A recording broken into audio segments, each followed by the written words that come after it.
Hello and welcome to your astrological vibrations for Wednesday, March 5th, 2025 by Gaia Blooming. I'm Mimi, and our energy mantra for today is there's time for the mind to define and there's time for the mind to flow. We find balance between the focus and the flow. So today we have the moon moving out of Taurus, shifting into Gemini. That's happening relatively early in the day, of course, depending where you live. It's happening around 4:30 a.m. Pacific time. Before we have that, the moon is making a last connection with Neptune, 29 degrees. So if you're up really early or in Europe, we're getting hit with some of the lazy cat in the early part of the day. But again, there's purpose in it sometimes. So if you have time to be able to center yourself, ground, connect to God, Spirit, Universe out there, that's going to help you move through that energy. Also, for dream time, should bring up some really interesting dreams. My dreams last night were really interesting. Really interesting. Moon in Gemini. So Moon in Gemini is interesting because Gemini and Pisces square each other. And this is where we talk about the mutable signs, right? The mutable signs are Pisces, Gemini, Sagittarius, Virgo. And I call the mutable signs the information carriers, the information holders. But they get their information from different places. So Pisces gets their information from the cosmos, from the universe. Gemini is looking around and it's like, whatever's shiny, whatever draws it in is what's going to get its attention.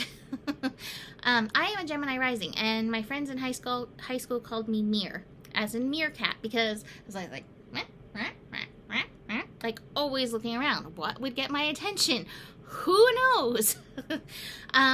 So it's interesting when we have strong energies in squared transits, because one part of us is feeling the Pisces and wanting to look to the cosmos, to the universe, which is shiny for some people, let's be fair and say. And others are wanting to look here and what's happening in the world for information. Now, this is where both comes into play. There's information in both that can help us. And I always think it's interesting to remind us during Pisces time, as above, so below. So there's some kind of mirror happening here for what's happening in the greater scheme of things, right? But here's also a mirror, and here's where we can do the work. So I remind you to bring a little focus into your world and find a little balance there. Find a little place where you feel like you can define, where you can focus, but also find the places where you can be abstract and use your illusion, and you'll be in good balance in these energies. So that being said, the mental field is loud right now, very loud. And the first connection that we have once the moon moves into Gemini, activating the mental field even more, the mental emotional flow field, because the moon brings the emotions and Gemini brings the mental. We have Mercury, the mental, in Aries, connecting to Pluto in Aquarius, still that mental field. Now, this is where I talk about be very aware of the fear waves, because Pluto can really put us in touch with what we fear. But Pluto's also here to remind us that we can empower whatever situation we're in. Now, Aquarius brings it to a vibrational state. So are you going to tune more into the fear waves, or can you tune into something that's like, hey, you've got the power, something like me. Hey, you've got the power, and it's yours to direct. Keep that in mind in this energy.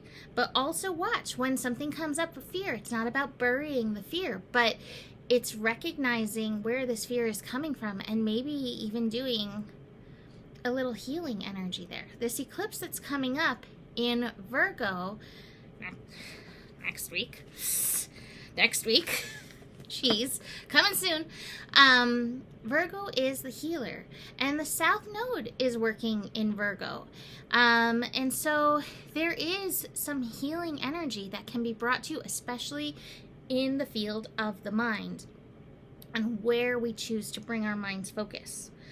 Now, we also have the moon connecting to Pluto in the morning. So both Mercury and Pluto are connecting, or Mercury and the moon are connecting to Pluto.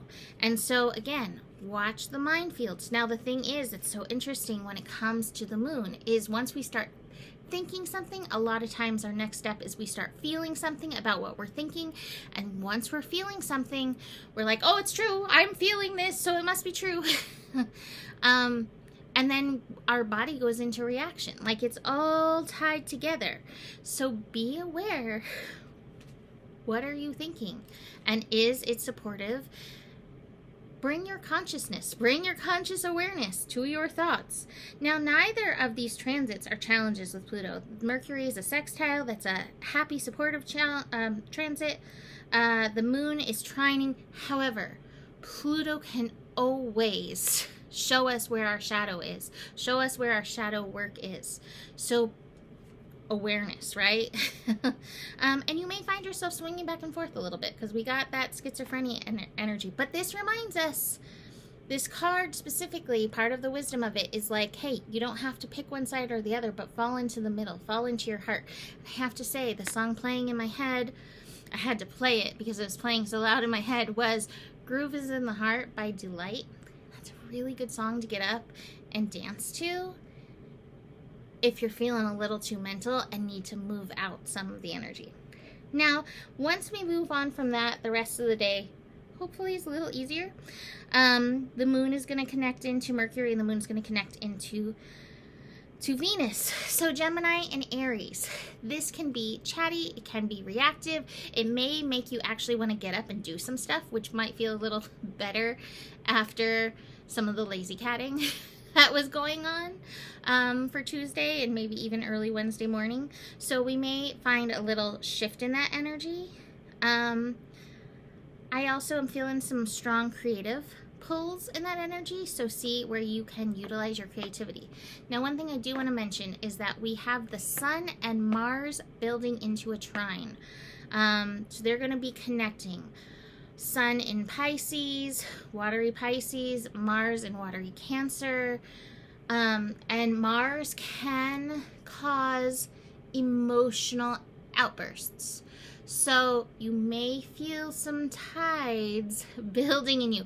Not to mention, again, eclipse is coming and we're in Venus retrograde. So there is some intensity in the background, but sometimes we need to feel it to heal it. We do have this healing card. This is the King of Cups.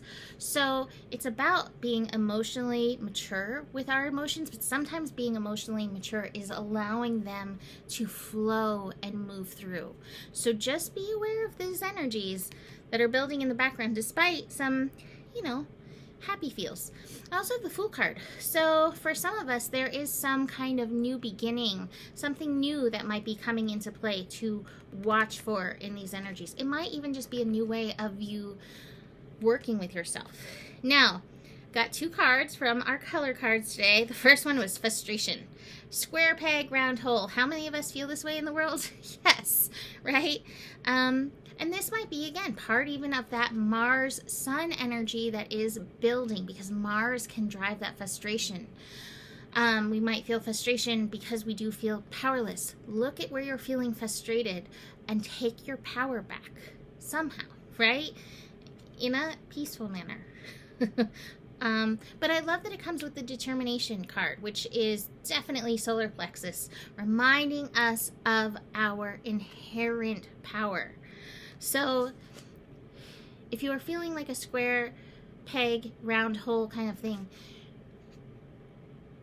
chances are there's a little bit of an alignment shift that you also need to make, because we all, how do I say this in another way? We all fit the right shape some way. Okay? So, There's a square hole for you somewhere that you can fit in. But part of the determination needs to be in your personal power shift. Stop giving your energy to the wrong shape. Find that alignment. Alignment is so key in so many ways, and I feel like that's part of the work of Pluto in Aquarius. It's part of that vibrational work we're doing, and it might be part of shifting some of these power plays that you may be feeling. So, gonna leave that there for today. You can book a reading with me. Email me, mimiclark@gmail.com. And the better it gets, the better it gets. There's more than enough love in the world for you. You have the power. And may your guiding light be strong, and know that you can trust your process. Namaste.